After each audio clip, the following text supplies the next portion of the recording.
Good evening. Here's a counterfeit bill.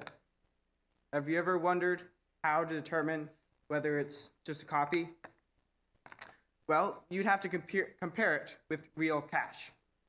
For example, this bill is missing a watermark, and it says it's $1 trillion and Abraham Lincoln's face on it. And it doesn't say it's a Federal Reserve note. And there's other indicators. Also, it feels too papery. Well, in a similar way, Christians are copies of Jesus. We have imperfections, but the goal is to be like him and bear his true marks. Similar to our counterfeiter's goal is to make the paper identical to the real cash. Now, no analogy is perfect. Obviously, making counterfeit money is wrong. But I would like us to turn to Romans chapter 8 to see that while we miss many marks, our goal is to be identical to Jesus. So Romans chapter 8. I invite you to turn to Romans chapter 8.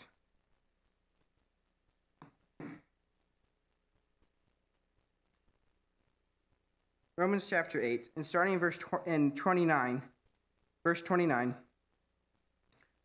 For those whom he foreknew, he also predestined to be conformed to the image of his Son, in order that he might be the firstborn among many brothers.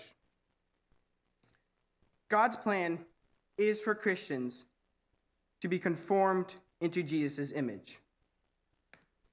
True Christians are those who are in the process of becoming like Christ.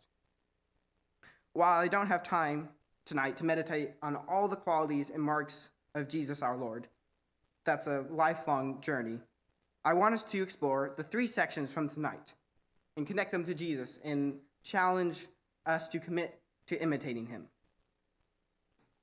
Sincerity is aligning what you think with what you say, and what you say with what you do.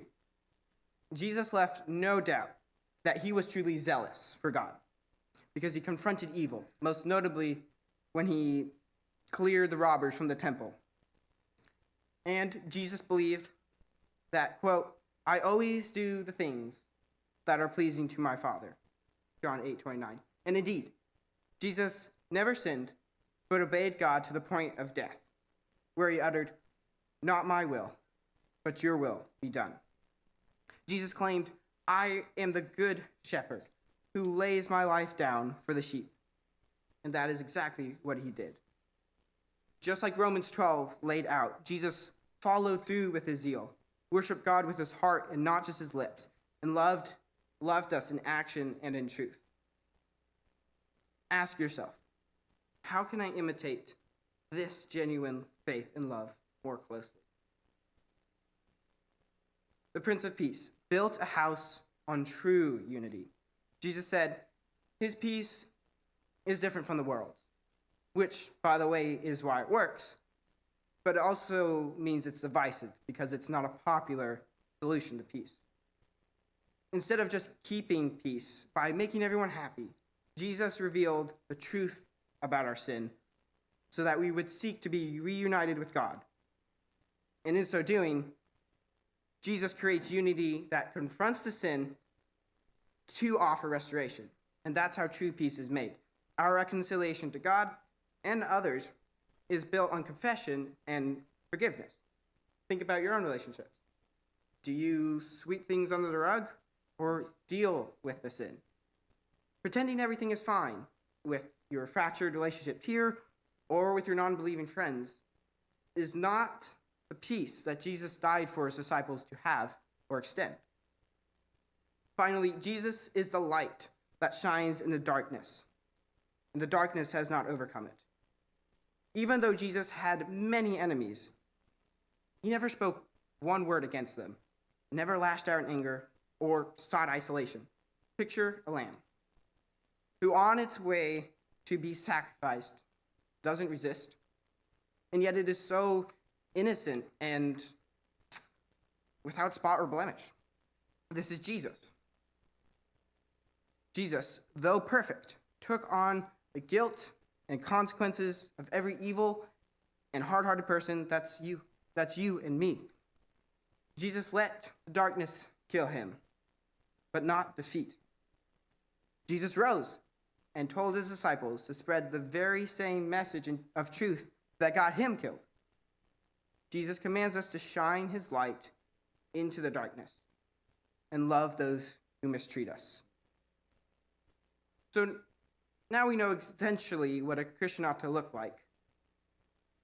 But why should anyone be a Christian, you ask? Well, let me start by saying that there are more reasons than I can address in the time. So I just want to boil them down to one. Look back in Romans 8. Romans 8, and starting in verse 28. Verse 28. And we know that for those who love God, all things will work together for good, for those who are called according to his purpose. For those whom he foreknew, he also predestined to be conformed to the image of his Son, in order that he might be the firstborn among many brothers. And those whom he predestined, he also called. And those whom he called, he also justified. And those whom he justified, he also glorified. It is the purpose of God to end evil and make humans reside in goodness. Think about it. One day in heaven, everything will be explained by it's a good world instead of it's a cursed, fallen world. But you must be transformed in order to live here. Becoming a Christian is not following a list of rules. It's not just attending church or even just being a nice person. Becoming a Christian is choosing to let God conform you to the image of his Son. Conformity to God's Son is an essential part of God's plan to make a good world. Imagine if everyone were like Jesus. Would there be any human conflict? No. It sounds obvious, but do that same thought experiment with anyone else. I know for me, I don't get along very well with myself. But here's the thing. Becoming like Jesus means sharing in his life, suffering, and death. The process is hard, scary, very uncomfortable, and it feels like death. But becoming like Jesus also includes raising like Jesus and never dying again, and ultimately being glorified in this age to come. But, like we said, God's plan is to end evil and make humans reside in goodness. And in order to end evil, all those who refuse to be conformed to Christ and God's goodness, they are the fearful, the unbelieving, the murderers, sexually immoral, idolaters, and all liars. Their portion won't be in the good world, but in the lake of fire that burns with fire and sulfur, which is the second death. I hope you see the eternal rewards of becoming a Christian and the terrible consequences of not. We've answered what is a Christian and why to become a Christian, and now the extremely important final question is how? How do I become a Christian? Here's what you must do.